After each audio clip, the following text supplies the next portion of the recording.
Welcome back to Python programming from beginner to programmer.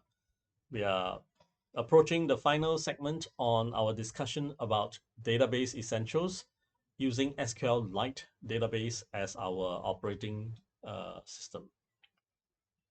So very quickly, a few sort of guidelines and experience sharing with you as to how you can use all the various schema types, and relationships and the joinings and all that to be able to quickly come up with a good first cut design of your data representation of the real world.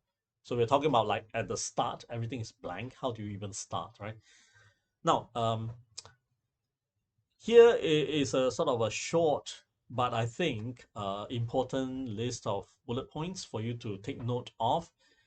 They need not come in that sequence, in that order, and you may not encounter all of them at the same time, but they are frequent sort of decision making concerns to ensure that you get off with a good start. The first thing first is about this primary key. Now, what can be used as primary key in real life? First of all, in SQL database, an ID is supposed to be unique and having a single authority, right? So whenever you in real life, you have a sort of a pointer, an ID, a code, right? Code as in a code word, not programming code. A code such as a barcode, for example, that's a code.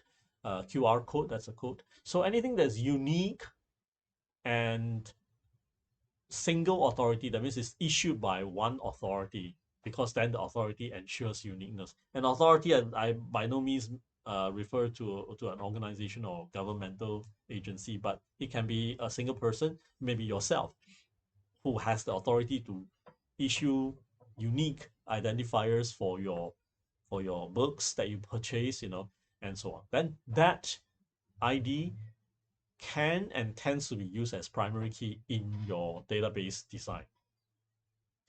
Example, NRIC, right? The National Registration Identity Card.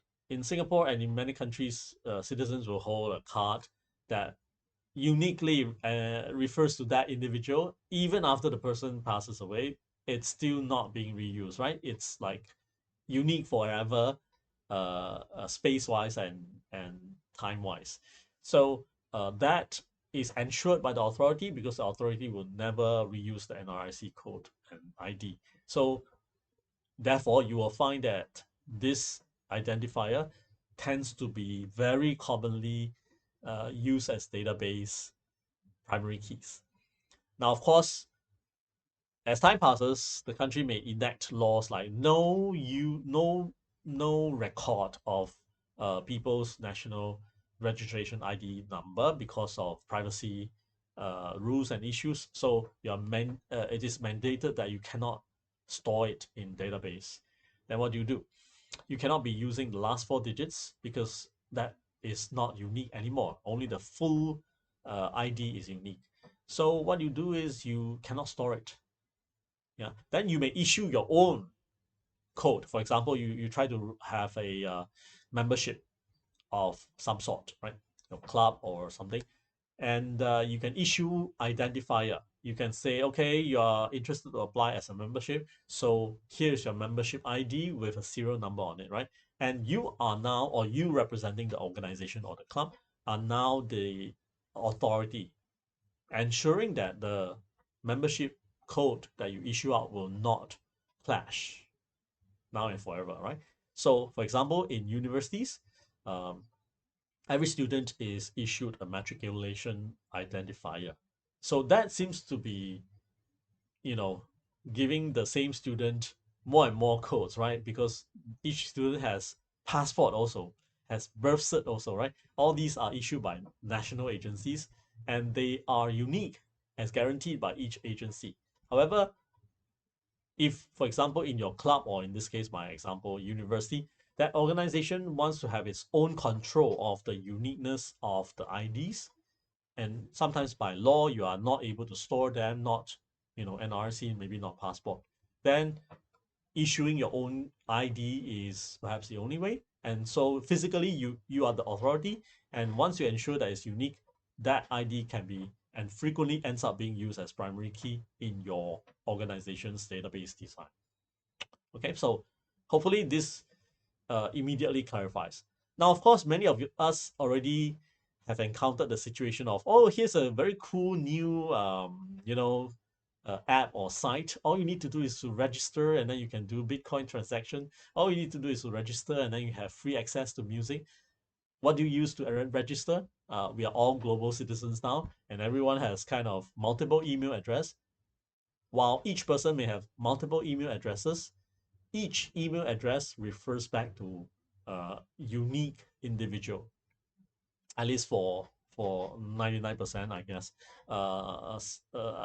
There are cases where maybe husband and wives share the same email address or something, but then we don't use that shared email address as a registration address. So email addresses, they are unique. They are unique. They are considered unique and are used by sort of non-sensitive, maybe like for music and membership and whatnot. So non-sensitive applications, emails can be used as unique ID. So in your database, if anyone presents the same email address, you will say, "Whoops, password is not correct." Yeah, isn't it? Yes, you have seen those. So email address, domain names, they are also unique up to domain names. So if we are talking about, for example, um, organizations, and that is not based on the registered entities, the private limited companies or limited liability partnership, whatnot, registered with the governmental agencies, but domain up to domain name level. So every domain name is considered an organization or an individual personal entity, right? So if that's the case, if that works for your application, because you are doing, I don't know, mailing list, you consider each domain, you charge by domain name. Okay, so if you're doing that kind of applications, even if you have a single physical organization, but you actually end up using 5 domain names differently, then you are going to be paying 5 different fees. So if your app, your services are based on domain name as unique entities, then yes, you use domain name as ID. Okay, hopefully these are enough examples and actually common examples that are used as IDs. Okay, another big category of IDs, of course, will be the individually issued kind of IDs, but it's also keep covered as an example here. Next up the list is also about IDs, but we call them differently, and so that's why we may not end up perceiving them as SQL primary key IDs. And these are categories or else codes. So already I mentioned the barcode, and it's unique for unique globally for every kinds of products. So a pencil will have different barcode from a pen, which will have different barcode from a crayon and watercolors and all that, right? So different codes. Categories, we sometimes use the word. There are 5 different categories of fruits available. What does that mean? Well, it can end up being one ID for each category, right? So that means unique set of values for that category. We may also call the ID the fruit type. For example, we sell or a supermarket sells 5 different kinds of apples, big, small, red, green, purple, whatnot, different apples. And you can just say red apple as a category ID. So the string itself is ID. It doesn't have to be integer all the time.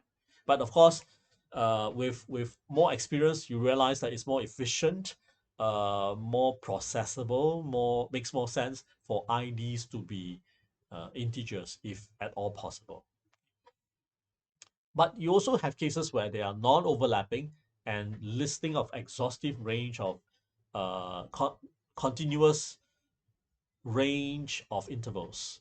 So for example, um, age itself is a continuous variable, right? Because how old are you? You will say, I'm 12, I'm 10, I'm 22, I'm 50, I'm 60, I'm 90 years old. So that's a continuous number, but it can also be categorized, right? It can also be coded, as in, are you a teenage you're a young adult, you're a working adult, you're sort of a middle-aged adult, you are senior, so that becomes categories. Basically, that's it, right? So you can also categorize uh, real numbers into intervals, and once you cut them into intervals, they become uh, coded or codable. So um, they can be used in many tables to map one category. So a course, like in a class setting, a course has a course code. So this could mean studying of statistical analysis. So a course code can have 5 classes, and the 5 classes are labeled 1, 2, 3, 4, 5, or S1 to S5. So that will be code and categories, and they can be used as, for example, the class ID, or the for university's case, it can be the course ID is unique across and within the university. Yes, okay.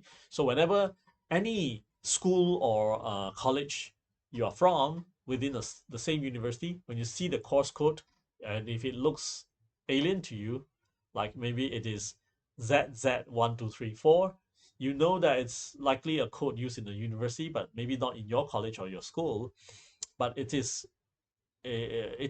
uniquely referring to a particular course in some other schools or college in the university. Yeah? So that would be how we can think about mimicking that in our database for the real life situation.